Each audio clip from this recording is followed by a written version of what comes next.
Ar-Rahimun yarhamur Rahman. Irhamu man fil ard yarhamu man fis sama. Kutub iki ada di kuburan. Saya nemunya di kuburan sana. Dan kutub ini bisa jadi ular. Tapi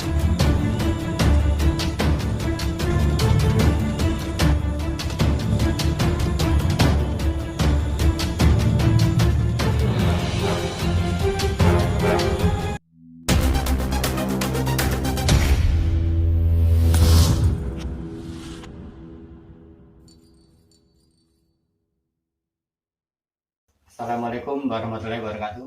Waalaikumsalam warahmatullahi wabarakatuh. Jumpa lagi dengan Stakwa Channel. Kali ini kita masih kedatangan tamu, Kang Tanto. Ya. Nanti kita akan melanjutkan pembahasan kita yang kemarin seputar burung perkutut Ya. dan yang berhubungan dengan burung perkutut, entah itu katuranggan atau yang lainnya. Nanti kira-kira apa Kang Tanto yang bisa kita bahas? Ya mungkin menyambung tema kemarin. Kalau kemarin kita membahas makna katurangan, mungkin kita akan membahas sebetulnya pada posisi apa sih katurangan itu berefek pada hoki atau sial yang selama ini menjadi mitos atau sugesti budaya orang Jawa. Termasuk kita juga akan bedah dari sisi-sisi agama Islam, kemudian hukum, kemudian pada akidahnya seperti apa. Ya, makasih. Sebelumnya jangan lupa untuk men-subscribe Stakwa Channel supaya Stakwa Channel lebih berkembang lagi dan bisa menyajikan video-video yang bermanfaat buat kita semua. Langsung kita mulai Kang Tanto ya. Yang pertama kita bahas bagaimana pendapat Islam tentang katuranggan dan sugesti atau mitos-mitos yang berkembang yang berhubungan dengan burung perkutut. Ya, terima kasih. Mungkin edisi yang lalu kita singgung katuranggan ini adalah fadl ya. Fadl itu sesuatu yang telah diberikan Allah, haknya Allah pada suatu benda ataupun makhluk. Itu fadl namanya. Tidak dengan namanya keris atau apa. Itu adalah bentuk sifat rahmannya Allah yang diberikan kepada siapapun asal dia minta, dengan tanda kutip ada pertanggungjawaban. Jadi fadl ini memang bentuk dari kodrat iradatnya Allah Ta'ala. Seperti halnya mungkin rempah-rempah punya kandungan ini dan itu. Ini yang menjadi fadl. Jadi katuranggan itu sendiri bisa dijadikan patokan yang tidak bertentangan dengan agama. Tanda kutip harus tahu arah-arahnya seperti apa. Ya, Bicara tentang hukum, dalam hukum agama, hukum fikih ya. ya. Fikih itu pada dasarnya itu makruh artinya boleh dilakukan ataupun tidak dilakukan, boleh, sah-sah saja, senyampang, tidak ada dalil atau nas yang menunjukkan kebolehan atau larangannya secara mutlak, secara jelas. Dan hukum itu akan muncul ketika ada hal, ada alasan yang mendasar sehingga akan muncul hukum-hukum baru. Itu hukum Islam itu, fikih itu akan berkembang sesuai dengan alasannya apa. Berarti tidak kaku maksudnya. Oh tidak, fikih itu tidak kaku sebetulnya, asal tahu ilmunya, Tahu alasannya melakukan suatu perbuatan. Ya. Mungkin kalau bicara tentang itu, saya menyitir satu hadis ya, yang pernah disabdakan oleh Rasulullah. Itu kalau dalam bahasa sederhananya, Ar-Rahimun yarhamur Rahman. Irhamu man fil ard yarhamu man fis sama. Artinya orang yang punya sifat kasih sayang akan disayang oleh yang maha penyayang, yaitu Gusti Allah. Maka irhamu, berilah kasih sayang kepada siapa? Man fil ard, di semua makhluk Allah di dalam bumi. Yarhamkum, maka engkau niscaya akan dikasih oleh man fis sama, oleh semua penduduk yang ada di langit. Ya, kalau ini dijadikan dasar, enak. Artinya apa? Kalau kita melakukan sesuatu dengan penuh kasih sayang, maka Allah juga memang suka dengan yang punya kasih sayang itu. Maka berilah kasih sayang itu kepada semua makhluk yang ada di bumi ini. Seperti hanya kita memelihara perkutut, memelihara yang lain. Ini juga akan memunculkan kasih sayang oleh penduduk di langit. Sebetulnya dasar inilah yang menjadi dasar orang itu. Kenapa Pak Ustadz, Kiai itu banyak memelihara burung perkutut, burung agungan. Jadi caranya memelihara dengan penuh kasih sayang. Kenapa? Burung ketika diambil dari alam bebasnya itu akan terbelenggu kebebasannya, maka menjadi kewajiban untuk memberikan makan minum sesuai haknya burung itu sendiri. Itu seperti itu. Kemudian dikaitkan dengan katuranggan seperti yang saya kemukakan di depan yang di episode lalu, bahwa katuranggan itu bisa iya dan tidak, bisa berpengaruh buruk atau baik. Itu ya di sini poinnya, bukan burungnya yang bisa yang menentukan, tapi cara kita, ilhamnya itu tadi, cara kita merawat. Iya, merawatnya, dan ada imbal balik seperti itu. Seperti halnya rempah-rempah, temulawak itu akan bisa diambil manfaatnya ketika kita punya ilmunya, ketika kita bisa melakukan dengan ilmu yang baik, kemudian digunakan dengan cara yang baik. Seperti itu. Kemudian apakah ini tidak bertentangan? Oh tidak, senyampang dalam melakukan mindset seperti ini, berpatokan wabtagu ilaihi wasilah. Ini adalah salah satu bentuk wasilah perantara kepada Allah Subhanahu wa Ta'ala. Jadi intinya kita ini adalah atas izin Allah. Iya, apapun. Kalau cuma mandek karena perkutut, karena ini ya sudah terjebak pada kesyirikan. Jangankan kita punya perkutut. Kalau Anda merasa sakit berobat ini ikhtiar. Kemudian menyebutkan merek, sakit kepala, kemudian ikhtiar beli obat, beli botrek, diminum. Kalau dalam keyakinan tumbuh karena botrek waras, ya sudah, sama menuhankan botrek. Tapi karena menganggap botrek ini, karena mencari obat ini adalah kewajiban syariat, kemudian menemukan botrek sebagai wasilah, kemudian diminum dengan nama Allah, bismillahirrahmanirrahim, diberikan kesembuhan oleh Allah, muncullah kalimat alhamdulillah. Ini yang benar. Sama dengan perkutut ini ketika dirawat dengan baik, maka perkutut akan flashback, mendoakan diri kita sesuai dengan kapasitas katurangannya seperti itu tadi. Yang banyak milih doanya kepada yang tuanya tentang kerezekian, tentang kemudahan hajat, doanya juga seperti itu, sesuai kapasitas katurangannya. Artinya dia mendorong doa, bukan penentu tujuan. Ini yang paling penting. Tahu ya? Iya. Seperti itu. Kemudian yang jadi masalah ini ada berapa, mungkin sering kita dengar, ada perkutut jadilah, kan seperti itu. Kemudian perkutut seperti ini. Kalau saya ditanya perkutut yang baik seperti apa, ya perkutut yang bisa menambah silaturahmi. Perkutut makanya gimana kok bisa menambah silaturahmi? Ya ini, ketika kita punya perkutut, suaranya enak, merdu, kita senang. Ada orang lewat datang, kututnya mampir, diskusi, nambah silaturahmi. Kemudian ada orang punya butut, kita punya perkutut, dia mampir dengan kita, silaturahmi, saling kenal. Iya, itu kalau basic, apalagi basic peternak, kutut yang paling baik, kutut yang bisa jadi uang. Nah, ini kan? Iya. Ada anekdot, perkutut yang baik itu seperti apa manggungnya? Kalau saya ditanya, bagaimana yang manggung yang paling? Kelar tuku truk. Kelar tuku truk. Kalau di bahasa Indonesia iso tuku truk, kelar tuku truk, seperti itu.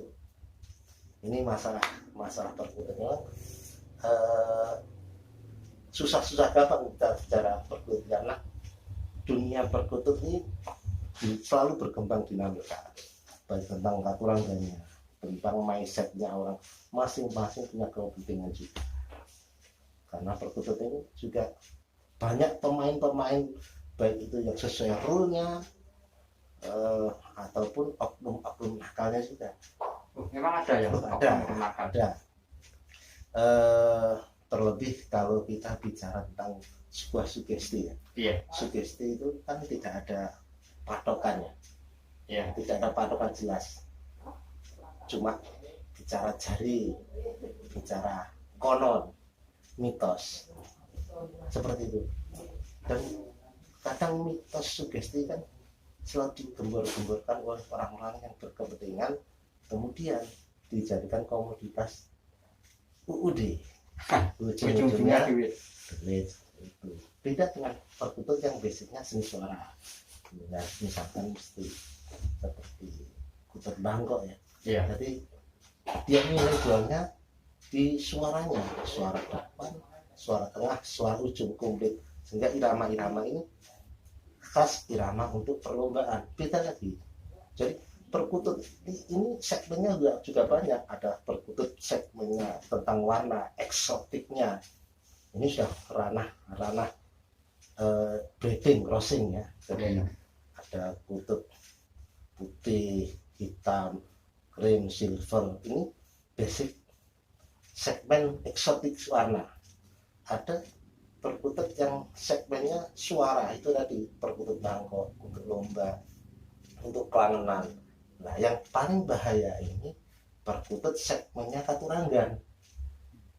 Dan ada konteksnya kalau katuranggan? Enggak, katuranggan hubungannya dengan kepercayaan dan sugesti. Sedangkan katuranggan kemarin kita juga bahas, sebetulnya katuranggan kan tidak semua orang tahu, tidak semua orang paham, sehingga menjadi sebuah komoditas yang menggiurkan untuk mengeruk keuntungan. Seperti itu. Sedangkan katurangan itu kan harus disesuaikan dengan profesinya, disesuaikan dengan strata sosialnya, kemudian disesuaikan dengan tingkah laku orangnya. Kan kemarin kita singgung seperti itu. Nah, tentang kutut yang jadi ular ini. Ya. Kalau saya seperti ini, menurut saya kalau ada yang tidak sepakat monggo, kalau sepakat monggo. Cuma saya akan memudah sudah dengan harfiah dan fitrahnya.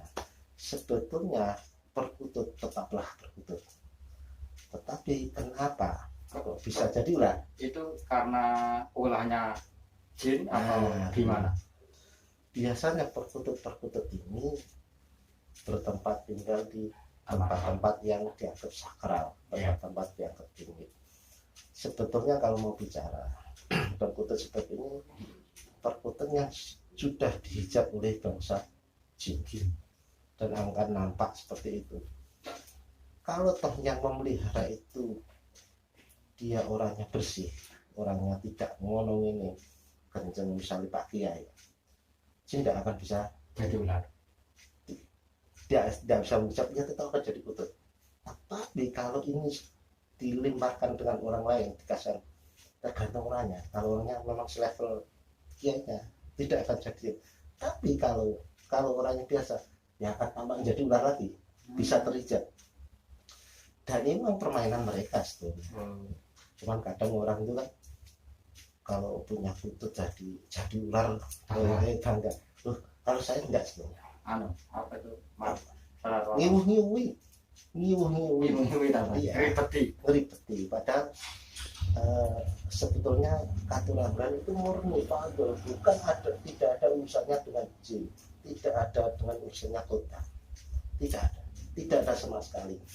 Kalau kita mau menganalogikan durian, ya seperti itu durian, bentuknya seperti itu, bulat, ya, berdurinya, kemudian kalau dibelah, yang dimakan seperti ini. Tapi kalau nggak asli, mungkin belum matang, ditambahi aroma ya kan, disuntik justru menimbulkan penyakit. Apalagi konsewu, kalau ini jin yang punya kehendak untuk menyesatkan, untuk menghijab supaya tampak ular. Ada lagi orang-orang yang tidak bertanggung jawab, kutub biasa beli di pasar dimasuki jin. bisa Bisa, kenapa tidak? Tergantung dia punya kapasitas atau kapabilitas keilmuan tentang ilmu jin atau tidak. Kalau ini analogikanya, kita mau makan durian tapi dikasih roti rasa durian. Nah, kan seperti itu. Tidak asli. Pada sejatinya yang namanya kudam itu harfiahnya, kalau kita bahas kudam artinya kan pembantu, ya kan? Nah, pembantu itu dibutuhkan atau diberikan kepada siapa? Orang yang punya misi atau punya tugas, kan seperti itu. Nah, perkutut misi dan tugasnya kan tidak ada, sebagai pelengkap kehidupan di alam dunia ini. Kalau manusia sih mungkin karena dia sebagai khalifah fil ard, khalifah pemimpin di bumi ini, ketika dia butuh bantuan atau apapun, nah ini baru muncul kota. Nah, kota kan bukan sebuah tugas, tidak punya visi, tidak, sebagai pelengkap isi dunia ini. Tergantung kita bisa mengambil sisi manfaat dan tidaknya itu saja. Contoh ini real ya, saya nggak nyebutkan nama, tidak nyebutkan nama karena juga nggak etis lah. Ada seorang kiai Gus lah, di daerah Jawa Timur juga. Dia memang punya perkutut, dan ngomong kutut gigi ada di kuburan, saya nemunya di kuburan sana, dan kutut ini bisa jadi ular. Tapi selama dipelihara Gus ini nggak pernah satu pun jadi ular. Ketika ada salah satu pasien ini, bukan istilahnya bukan pasien, tamu ya, pengen punya kutut, itu. Gusnya tahu kalau Saman mau dan kuat, enggak, tapi ini kutut kalau nggak cocok jadi ular loh, jadi ular. Begitu ngotot ya dikasih sama Gus, dikasih. Belum sampai rumah kan di bawah, kutut sudah hilang, tidak ada, kutut sudah hilang, terjadi imaterialkan oleh bangsa jin. Ternyata si tamunya kembali ke rumahnya Gus. Iya Gus, kututnya hilang. Tapi Saman nggak kuat. Nah, Saman pengen kutut itu mana? Cukup untuk wit iki sebelah sini untuk ono kerowan. Di situ kututnya, tapi di situ bentuknya ular Mas ya. Ya, karena ya itu jin masih nempel di situ, dan dia akan selalu nampak menggoda orang-orang di situ, manggungin merdu dan sebagainya, diparani itu ular dan ular. Akhirnya menjadi sugesti yang kuat, kayak aku misalnya nyekel kui, ini suatu kebanggaan atau ibaratnya pusoko sengamuk. Nah, ini loh sebetulnya misi-misi ini ya jebakan. Iya, jebakan. Kalau saya lebih setuju ya udahlah, ngingu kutut dengan dasar hadis yang saya sebutkan di atas, kemudian ada katurangannya, anggaplah sebagai wasilah, sebagai wasilah untuk tujuan kita. Ya, tapi itu tadi katurangan sesuaikan dengan profesi kita, kepribadian kita, dan strata sosial kita. Itu baru didukung oleh ikhtiar usaha kita yang benar, yang bagus, sebagai ikhtiar dohiriyah, ikhtiar batinnya kita doa kepada Allah, memperbanyak sedekah, sholat duha, kemudian hal-hal yang sifatnya mendatangkan ridha Allah, ya sudah komplit. Usaha dohir sudah, usaha batin sudah, didorong oleh doanya makhluk yang kita sayangi dengan sifat rahman itu tadi, hadis dari Rasulullah itu tadi. Insya Allah kalau didasari seperti ini, tidak ada yang menyimpang dalam sudut pandang agama, akidah, insya Allah aman. Seperti itu. Nah, ngopi dulu. Ini edisi masih COVID ya, agak masker Jadi mohon maaf pemirsa kalau untuk edisi hari ini kurang nyaman dilihat. kurang nyaman dilihat. Ya, kegandengan agak tertutupi. Monggo bismillahirrahmanirrahim.